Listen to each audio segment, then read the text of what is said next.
Je rate toujours mes relations, comment arrêter de me saboter? Bonjour à vous, j'espère que vous allez bien et bienvenue sur cette chaîne YouTube S'aimer plus dans laquelle aujourd'hui je vais vous donner mes conseils de coach pour justement arrêter l'auto-sabotage dans vos relations amoureuses et justement comprendre avec quel type d'outils, comment vous pouvez vous aider pour justement arrêter les schémas limitants que vous reproduisez sans cesse. Si vous ne me connaissez pas, je me présente, je m'appelle Chloé Mercart, je suis coach, maître praticienne en programmation neurolinguistique et praticienne en hypnose ericksonienne et ma mission, c'est de vous aider à déployer votre puissance personnelle intérieure.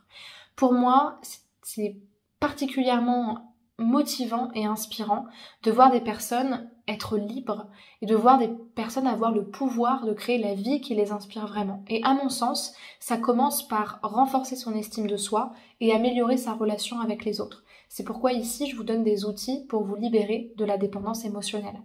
Si vous n'êtes pas encore abonné à la chaîne YouTube, je vous invite à le faire maintenant en cliquant sur le bouton rouge s'abonner en bas à droite de cette vidéo et en activant la cloche des notifications pour recevoir tous les matins une vidéo à 8 h.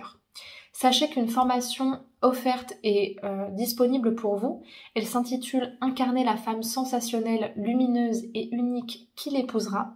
Et justement, elle vous permet de mieux comprendre les principes des relations amoureuses et de savoir comment vous comporter avec les hommes pour faire des rencontres beaucoup plus qualitatives. Donc pour vous la procurer, allez dans la description de la vidéo, cliquez sur le deuxième lien qui est proposé et remplissez le formulaire pour la recevoir directement par mail.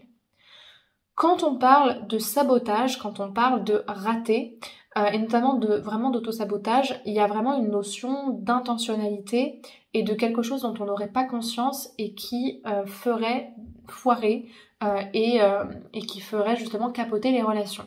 Je trouve que c'est très intéressant de le voir comme ça, parce qu'en fait, même si vous n'êtes jamais à 100% responsable des relations que vous avez, dans la mesure où il y a un autre 50% qui vient de la personne que vous rencontrez et qui vient de son histoire, de sa manière de se comporter, de ses fonctionnements, il y a quand même 50% qui vient aussi de vos propres fonctionnements, et par là j'entends vos propres croyances, vos propres états par rapport à la relation, et aussi vos propres comportements. Et je trouve intéressant de parler d'auto-sabotage parce que il faut savoir que en programmation neurolinguistique, à la base, je vous en parle assez souvent, on s'intéresse vraiment aux stratégies d'excellence. C'est-à-dire que la PNL, quand on l'a créée, on s'est intéressé en fait à toutes les personnes qui réussissaient ce qu'elles faisaient, notamment les sportifs de haut niveau et notamment les thérapeutes excellents. Et on s'est aussi intéressé aux stratégies d'échec. Et à la base, la PNL, elle accompagne la personne en partant du principe que pour atteindre un objectif, on a tous des stratégies inconscientes qu'on met en place, sauf qu'on a tous plus ou moins conscience de nos forces et de ce qui marche. Il y a certaines personnes qui vont s'entraîner à faire des choses qui marchent en toute conscience, donc du coup elles vont exceller dans leur domaine, et des personnes qui vont exceller dans leur conneries en faisant des choses qui ne servent à rien, sans les changer parce qu'elles n'ont pas les outils pour le faire et qu'elles n'en ont même pas conscience. Et ben en amour c'est un petit peu près la même chose, parce que quand j'accompagne des personnes, je me rends compte que quand je questionne juste avec quelques questions la manière dont elles font pour rencontrer quelqu'un, pour lui parler, pour aller au rendez-vous, pour lui répondre ensuite, ce qu'elles se disent avant et après le rendez-vous, la manière dont elles se comportent, les sensations qu'elles ressentent, il y a d'énormes différences entre les personnes qui, entre guillemets, réussissent leur relation dans le sens où elles se sentent sereines, elles ont des belles relations qui durent et elles arrivent à bien se sentir avec les autres, et les personnes qui sont dans un isolement le plus total, dans une anxiété de la relation et dans un évitement complet de la relation. Et donc là où je veux en venir, c'est en fait, au lieu de vous dire que vous êtes un imposteur, que vous n'y arrivez pas, parce que ça c'est pas utile, au lieu de vous flageller et de vous culpabiliser, regardez plutôt votre stratégie et posez-vous la question. Imaginons que je suis dans un jeu et que ce que je suis en train de faire dans mes relations, c'est comme une sorte de processus. C'est comme un process en fait. Comment est-ce que je fais pour tout le temps rater mes relations? C'est quand même incroyable. Moi j'ai des gens qui viennent me voir en coaching, ça fait 30 ans qu'ils répètent les mêmes trucs. Et quand ils me disent ça, je leur demande tout le temps, mais c'est intéressant ça. Comment tu fais pour exceller dans des relations foireuses? Dis-moi, comment tu fais? Vraiment, prenez votre stylo, faites une liste. Alors du coup, je me dis que tous les hommes, ce sont des connards. Je réponds à personne sur les sites de rencontres parce que je le sais, c'est des connards. De toute façon, un homme qui me répond pas au bout de 2 heures, c'est un connard.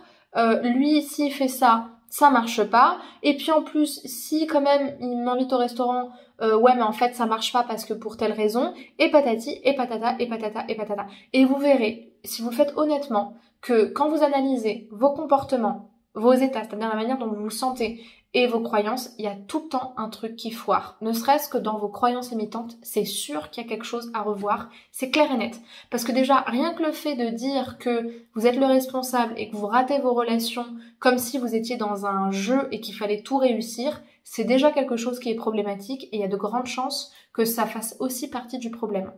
Donc maintenant, si vous souhaitez y voir plus clair, ça peut vraiment être utile qu'on fasse ensemble une première séance pour justement éclaircir ça, l'identifier et justement supprimer cette croyance limitante en la remplaçant par une croyance qui est beaucoup plus ressource et par des comportements qui sont beaucoup plus aidants pour vous dans vos relations.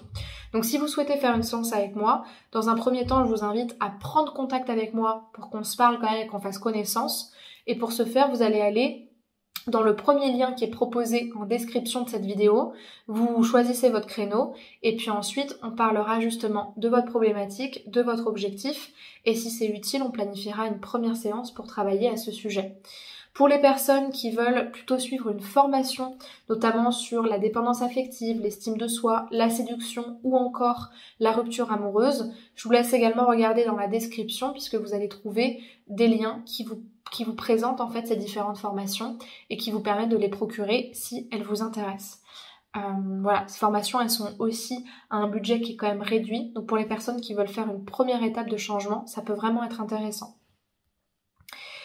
Et puis pour les autres, ce que je vous invite à faire, c'est de me laisser un commentaire, un pouce vers le haut, des questions si vous en avez, et de me rejoindre également sur les réseaux sociaux, notamment Instagram, TikTok, Spotify ou encore Facebook, pour me poser vos questions en privé, et puis suivre le contenu que je vous apporte sur ces plateformes.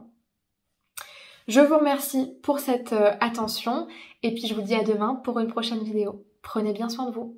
Au revoir.